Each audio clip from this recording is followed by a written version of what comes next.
도심을 떠나 자연을 만끽하는 사람들이 많아지면서 캠핑카는 물론이고 트레일러까지 관심을 받고 있는데요. 요즘은 여기서 더 나아가 바퀴 달린 집이 새로운 트렌드로 떠오르고 있다고 합니다. 전라남도 한평군에 위치한 한 공장. 이곳은 요즘 한창 관심을 받고 있는 자유롭게 이동이 가능한 집, 일명 바퀴 달린 집이 만들어지는 공장입니다. 실제로 이동하는 모델이기 때문에 튼튼하게 견고하게 버틸 수 있도록 좀 내부적으로 골조적으로나 팽이나 이런 틀어짐이 없게끔 제작하는 데 신경을 굉장히 많이 쓰고 있고, 그러면서도 얘가 움직이면은 또 무거우면 또 움직이기가 힘들잖아요. 경량화에 대해서도 좀 신경을 많이 쓰고 있는 제품입니다. 바퀴 달린 집, 즉 이동을 하는 집의 가장 중요한 포인트는 무게입니다. 별도의 차량에 연결해 움직이는 구조로 집의 무게가 무거우면 이동에 문제가 생길 수 있습니다.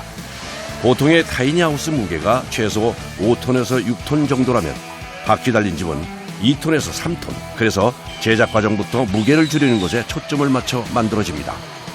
내장재로 사용하는 이 버드나무 합판도 다른 합판과는 차이가 있다고 합니다. 굉장히 가벼워요.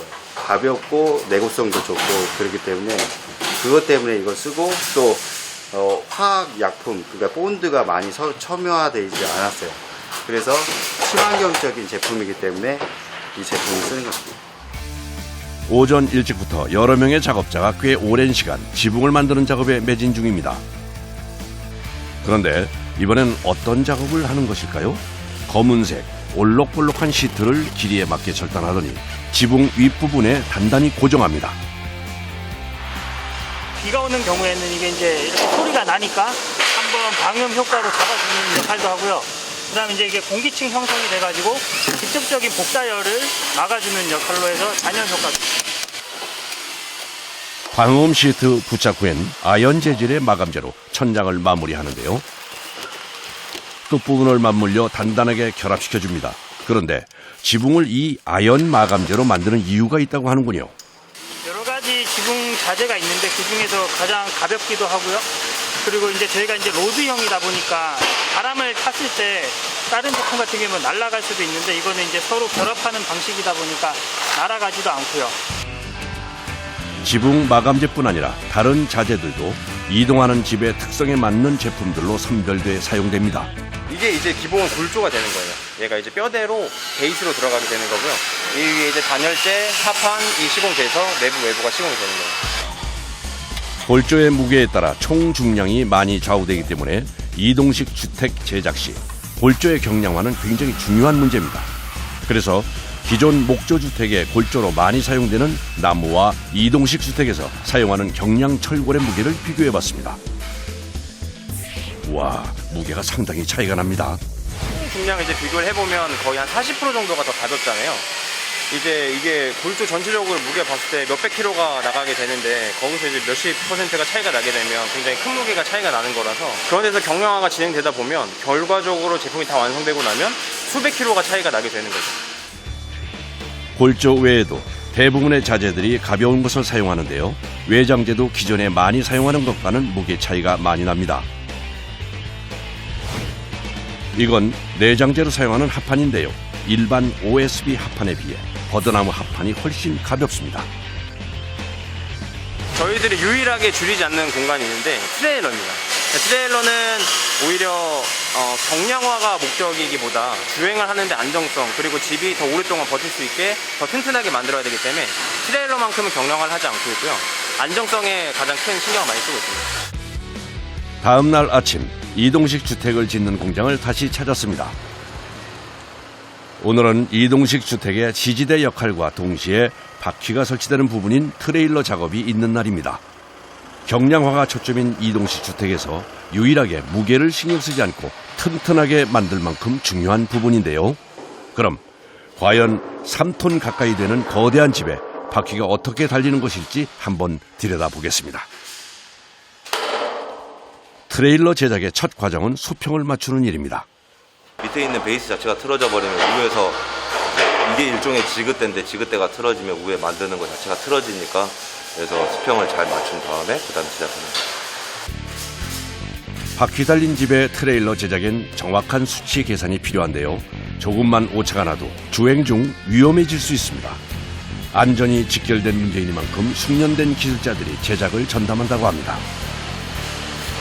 주행성능성을 높이고자 축을 뒤로 밀어버리면 이제 앞쪽에 수지가중이 많이 걸리고요. 예, 그렇다고 수지가중을 줄이기 위해서 축을 앞으로 당겨버리게 되면 이제 스네이크 현상이라서 뒤에 왔다 갔다 이제 흔들리는 주행성능성이 떨어져 버리죠. 최소한의 이제 축의 거리, 축의 위치를 설정하기 위해서 계산을 한 거거든요. 트레일러의 용접 작업이 시작됐습니다. 그런데 이상하게도 작업자가 연신 분주하게 이것저것을 옮겨가며 용접을 합니다. 무슨 이유에서일까요? 이 쇠를 달구게 되면은 얘가 이제 열변형이 일어나거든요. 그러면서 이제 틀어지게 돼요. 이제 그런 거를 잡기 위해서 여기 조금 하고 저쪽 식을 동안 다른 데 하고 이런 식으로 교차로 용접을 해서 최대한 안 틀어지게 하는 거예요.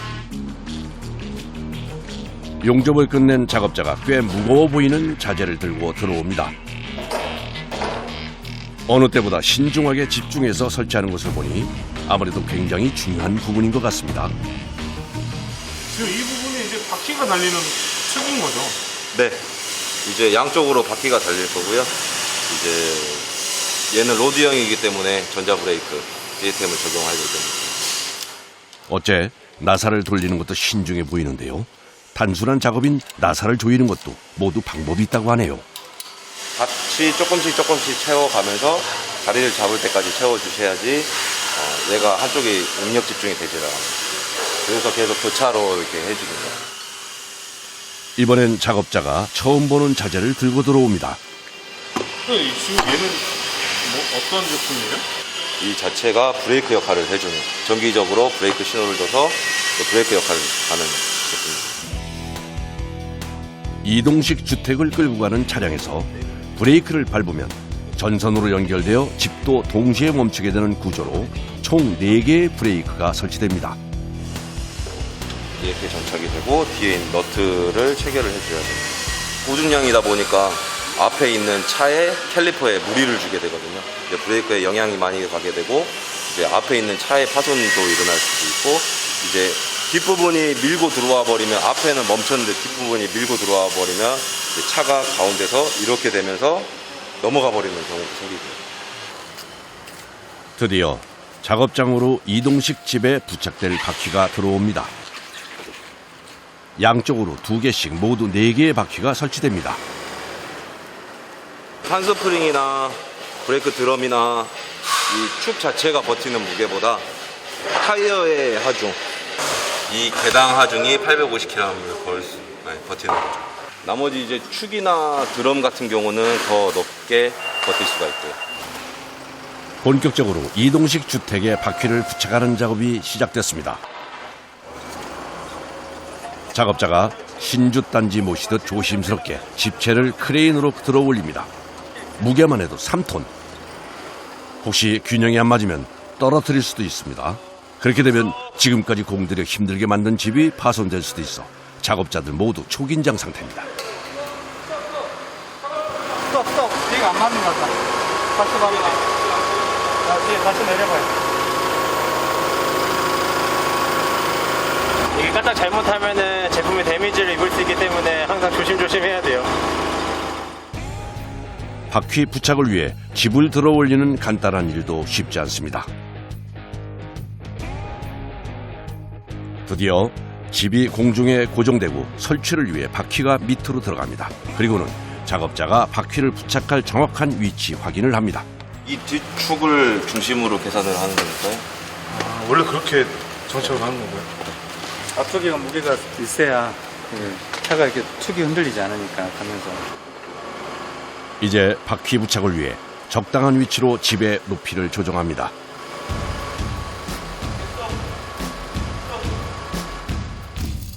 위치가 맞춰지자 재빠르게 바퀴 용접에 들어가는 작업자.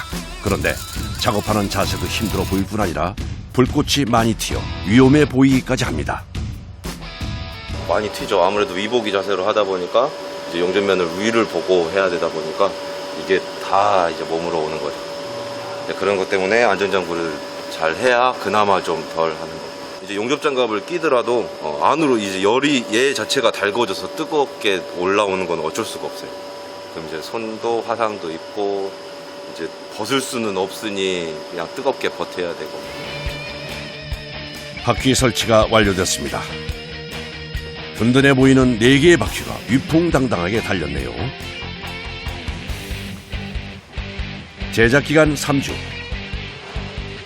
작업자들의 땀과 열정으로 바퀴 달린 집이 완성됐습니다.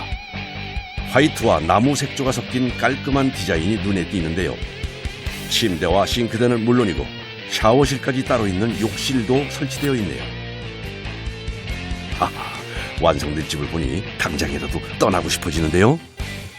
이동을 하는 제품이다 보니까 보시면 줄눈 같은 경우는 전부 다 실리콘으로 들어가 있어요. 일반 줄눈을 하게 되면 깨질 가능성이 있기 때문에 저희들이 줄눈 같은 경우도 웬만하면 실리콘 작업을 거의 다 하고 있고, 줄눈을 넣게 되면 탄성 줄눈이나 좀 특별하게 줄눈을 넣어 시공을 하고 있고, 이런 좀 하나하나 신경 쓰는 부분들이 많죠. 일반 집보다는 아무래도 세세하게 신경 써서 제작을 해야 되는 부분이 많아요. 마무리는 후미등과 같은 자동차 전등을 설치하는 작업. 전등 설치가 마무리되면 곧바로 전기 배선 작업까지 진행됩니다. 집에 왜 전등을 다는지 궁금하실 수도 있는데요. 도로 운행을 하려면 차량용 등 설치는 물론 자동차 안전 검사까지 완료해야 합니다. 판만 아무렇게나 연결을 해서도 안 되고, 값이 뭐 좌측이면 좌측, 우측이면 우측, 뭐 후진이면 후진 이렇게 나눠서 다 들어오게끔 설치를 해야 되는 거기 때문에 좀 어렵고요. 공장 안으로 이동식 주택을 옮길 차량이 들어옵니다. 브레이크 확인. 좌측 깜빡이, 좌측 깜빡이 확인. 우측 깜빡이, 깜빡이 확인. 후진. 목표 확인됐습니다. 이제 만약에 저희가 테스트기에다 물려가지고 테스트를 하더라도 차에다 물렸을 때 또 안 될 수도 있기 때문에 차가 이상인지 트레일러가 이상인지 먼저 확인부터 해야 됩니다.